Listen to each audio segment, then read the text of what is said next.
नमस्कार। ABP news के इस स्पेशल शो में आप सबका स्वागत है। मेरा नाम है प्रीति दहिया और पिछले 20 सालों से अफगानिस्तान में गणतंत्र का राज था और इस दौर में भारत से अफगानिस्तान के रिश्ते अच्छे थे।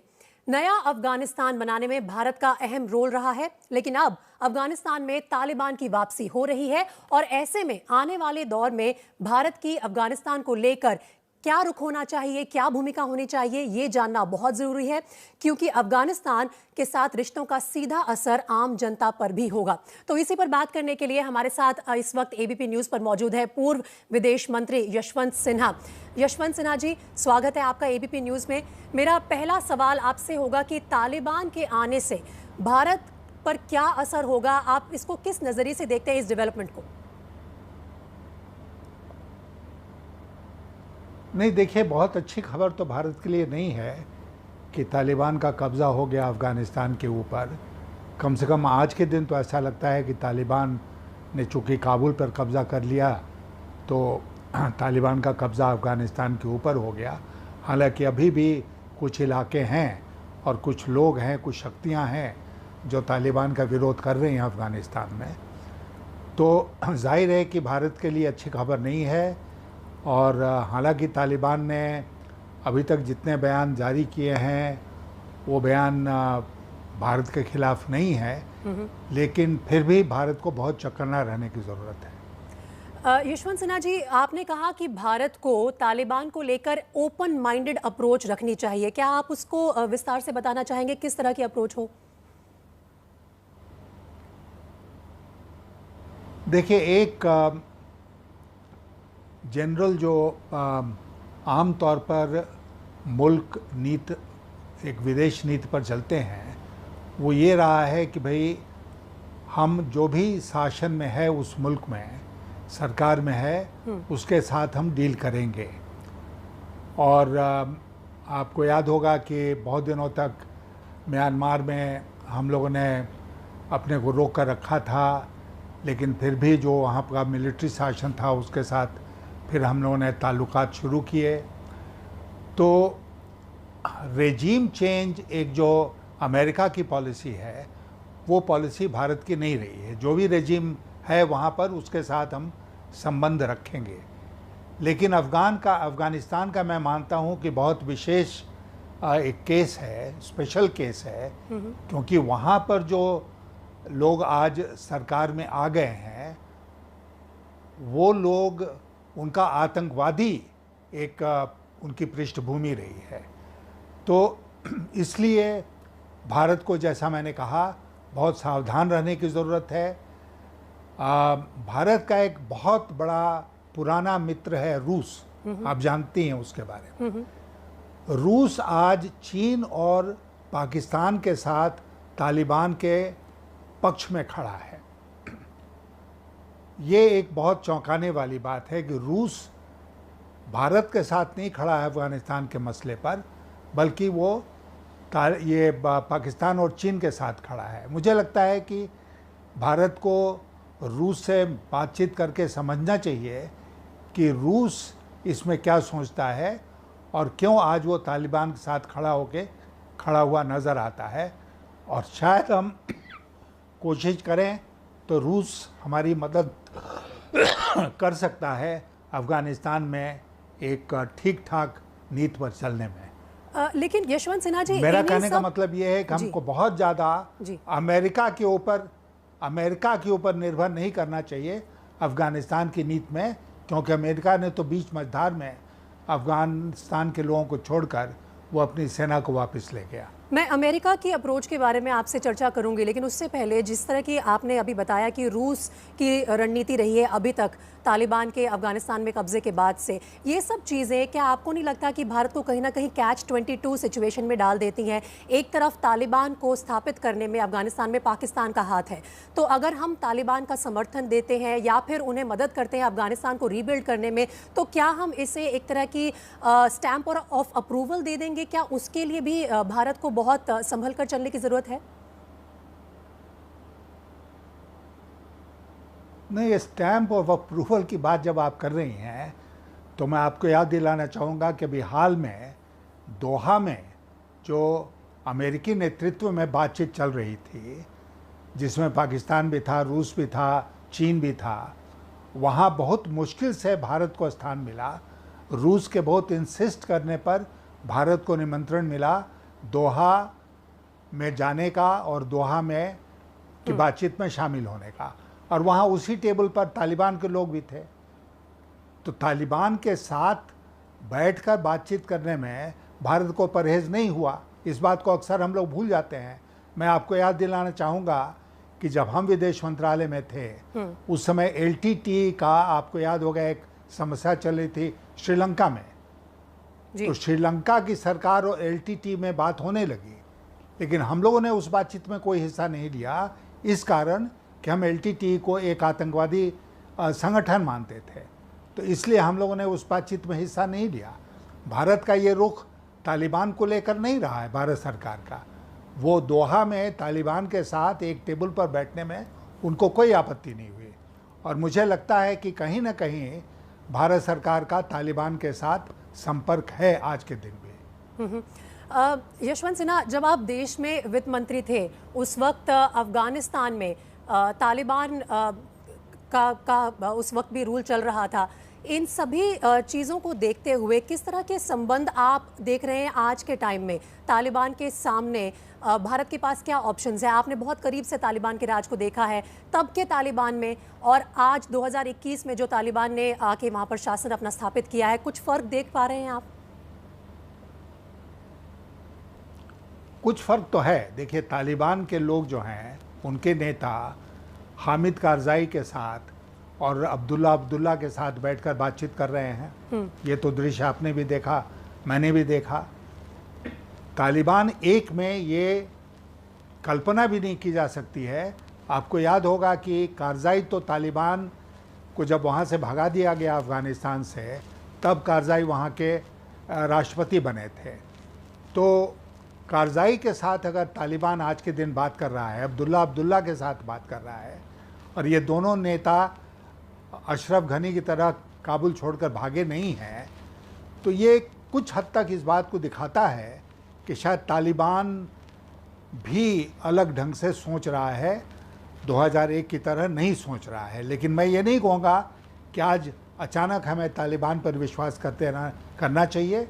हमको लगता है कि आगे चल कर हमको देखना चाहिए, नज़र बनाए रखनी चाहिए कि तालिबान व्यवहार कैसा करता है, और तब उसके बाद अपनी रणनीति हमको तय करनी चाहिए। तो 2001 और 2021 में तालिबान ने पिछले एक हफ्ते में बहुत कोशिश की है कि अपना फ़र्क इस्टेब्लिश किया जाए, लेकिन तालिबान का समर्थन करना या तालिबान के खिलाफ कुछ भी बोलना अपने आप में बहुत ही पेचीदा है। हर कदम फूंक फूंक कर रखना होगा यशवंत सिन्हा जी, क्योंकि ये मामला सिर्फ एक देश के शासन का नहीं है। यहाँ पर बात ह्यूमन राइट्स की भी होती है, वुमेन राइट्स इश्यूज़ की भी होती है। उन सभी चीज़ों को ध्यान में रखते हुए भारत का स्टैंड आइडियली क्या होना चाहिए?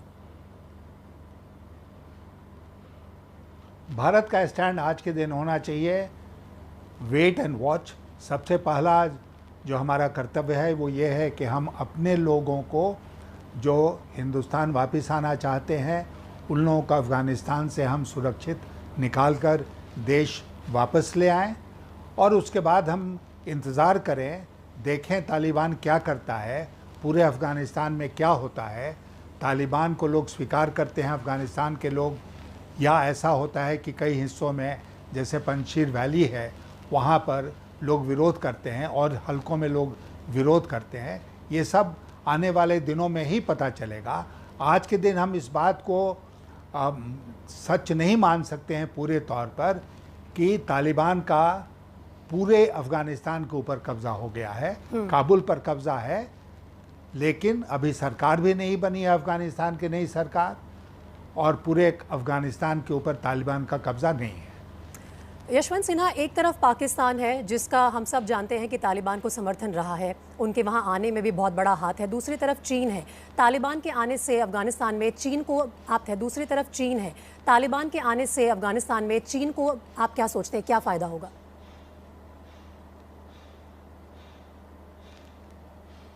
अब सब लोग यही बोल रहे हैं कि तालिबान के आने से चीन को सबसे बड़ा फ़ायदा ये होगा कि शायद तालिबान की सरकार उनको एक्सेस दे दे उन सब बहुत बेशकीमती मिनरल्स जो हैं अफ़गानिस्तान में, उनको माइन करने का अधिकार चीन को दे दे।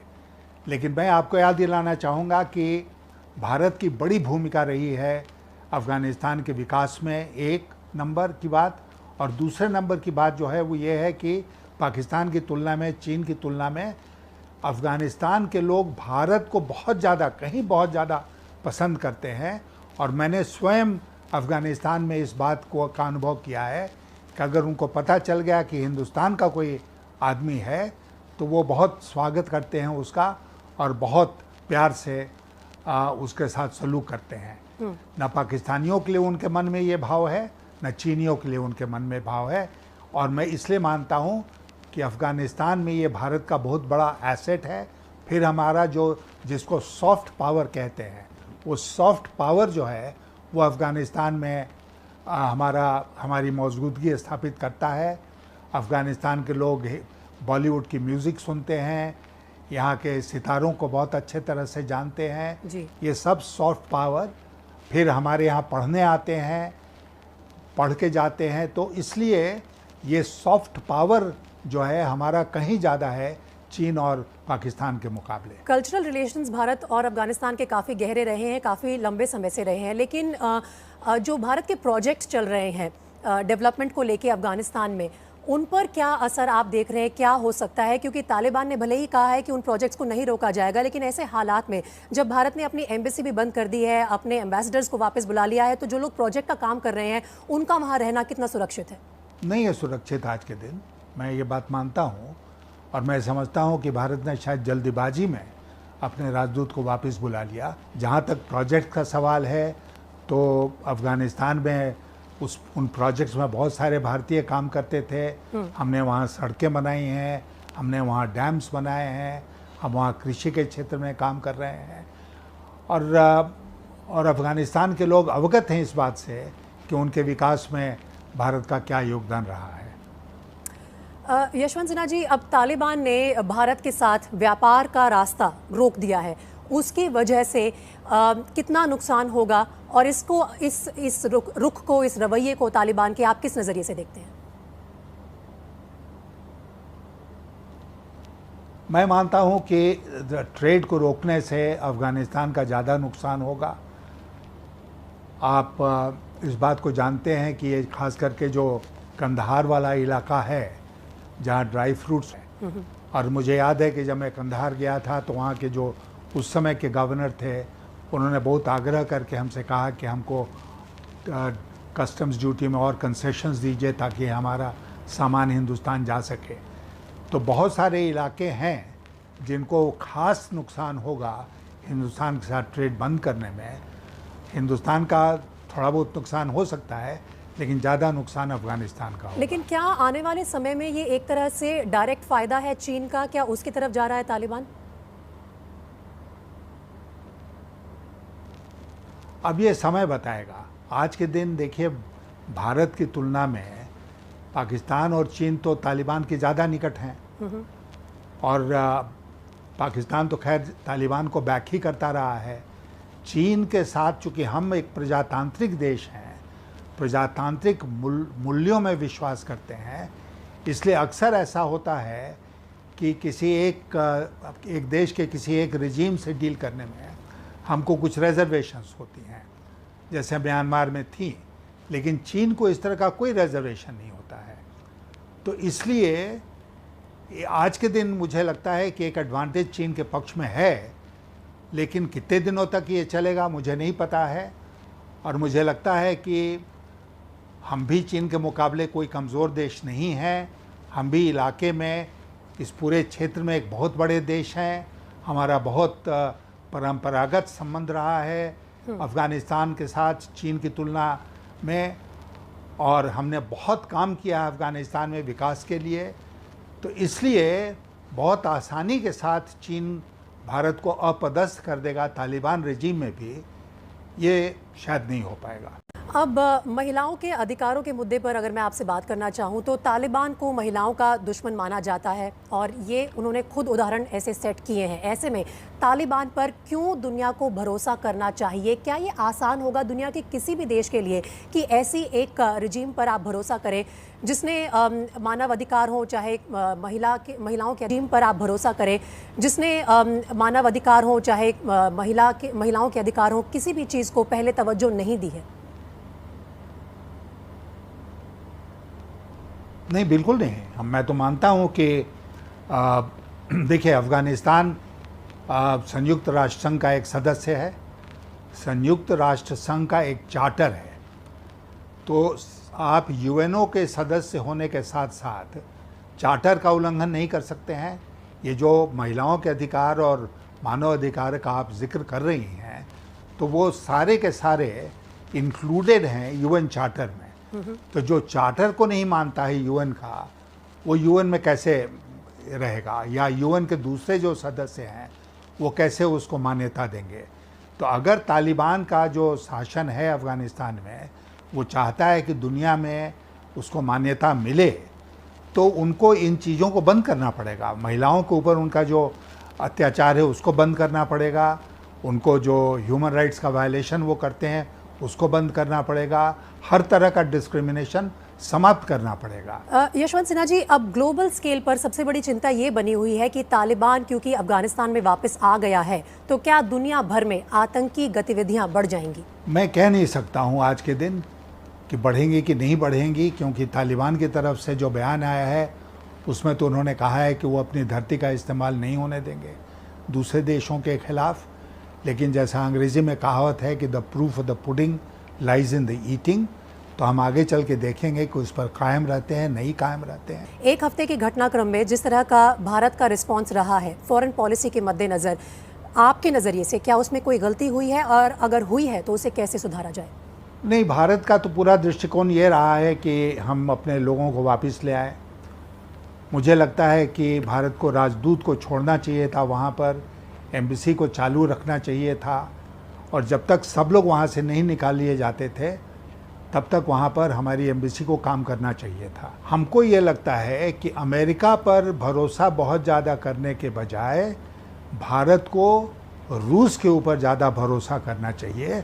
रूस के साथ अफ़गानिस्तान के मसले पर संपर्क बढ़ाना चाहिए, क्योंकि रूस आज, जैसा मैंने शुरू में कहा, चीन और पाकिस्तान के साथ खड़ा दिखता है।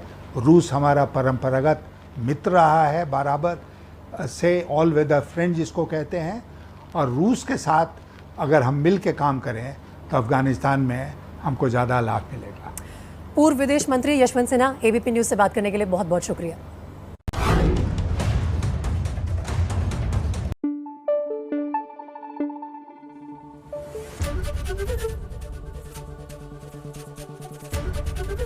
एबीपी न्यूज़ आपको रखे आगे।